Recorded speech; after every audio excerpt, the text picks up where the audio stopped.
Hello বন্ধুরা, কেমন আছো সবাই? নিশ্চয়ই খুব ভালো আছো অ্যান্ড আমিও খুব ভালো আছি। তো এটা আমার ফার্স্ট ব্লগ ভিডিও, তাই মায়ের দর্শন দিয়ে শুরু করলাম। যদি কোনো ভুল ত্রুটি হয়ে থাকে তাহলে একটু অ্যাডজাস্ট করে নিও। তো চলো শুরু করা যাক। তো আজ সকালেই হঠাৎ মা এসে বললো যে চল একটা মায়ের মন্দিরে যাব। মায়ের মন্দিরে যেহেতু তাই আর না করলাম না, কারণ মায়ের মন্দির যেতে কার না ভালো লাগে বলো, তাই না? তাই তাড়াতাড়ি রেডি হয়ে বেরিয়ে পড়লাম।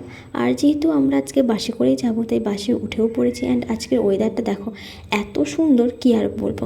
তো ফাইনালি আমরা বাস থেকে নেমে পড়েছি, কিন্তু আমরা যে মায়ের মন্দিরে যাচ্ছি সেই মন্দিরে প্রথমবার যাচ্ছি, তাই অ্যাড্রেসটা ঠিকঠাক জানতাম না।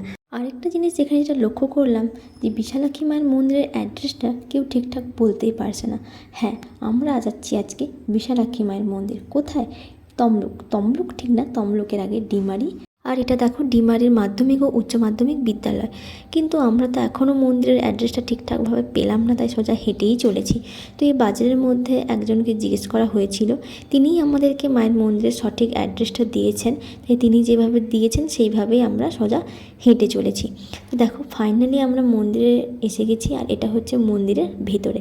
তো দেখো এটাই হচ্ছে বিশালাক্ষী মা। আর দেখো তার পাশে কত গোপু সোনা ছোট ছোট, সত্যিই কি সুন্দর লাগছে দেখতে, তাই না? আর দেখো এই যে টালি দেওয়া, এটাই হচ্ছে বিশালাক্ষী মায়ের মন্দির। এখন এটা এরকম আছে, যেটা শুনলাম পরবর্তীকালে এখানে মায়ের বড় করে মন্দির হবে। তো আমরা বেরিয়ে পড়েছি, আর দেখো রাস্তা দিয়ে যেতে যেতে কি সুন্দর একটা মন্দির, কত সুন্দর। তো এই মন্দিরটা হচ্ছে শীতলা মায়ের মন্দির। ওখানে এতই কাদা ছিল আমরা যেতে পারিনি, তাই ওখানে কিছু বাচ্চা খেলা করছে, তাদেরকে জিজ্ঞেস করতে তারাই বললো যে ওটা হচ্ছে শীতলা মায়ের মন্দির। খুবই সুন্দর লাগছে মন্দিরটা দেখতে, তাই না? দেখো ফাইনালি আমরা পুজো দিয়ে বাড়ি যাওয়ার উদ্দেশ্যে বেরিয়ে পড়েছি। আর পুজো দেয়া, যদি তোমরা বলতেই পারো যে পুজো আর দিলে কথা, তুমি তো ঠাকুর দেখিয়ে রেখে দিন।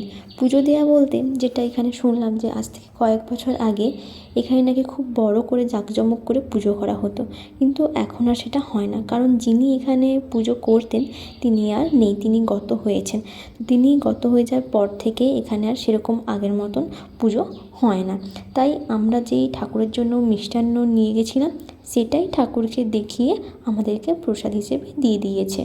তো ওই জন্য আমরা দেরি না করেই বাড়ি যাওয়ার জন্য বেরিয়ে পড়েছি। ও হ্যাঁ, তোমাদেরকে তো বলাই হয়নি যে আমার সাথে কে কে গেছিলো। আমার সাথে গেছিলো আমার মা, আর এই হচ্ছে একটা জেঠিমা। তো আমরা তিনজন মিলেই গেছিলাম। তো চলো আমরা বাড়ি যাই, আর তোমরা তখন ভিডিওটা লাইক করে দিও, আর কেমন লাগলো অবশ্যই কমেন্ট করে জানিও।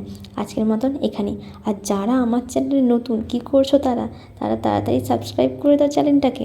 আর যদি এরকম আরও ভিডিও দেখতে চাও তাহলে অবশ্যই আমার চ্যানেলটাকে সাবস্ক্রাইব করে রেখো। আজকের মতন এখানে, সবাইকে টাটা।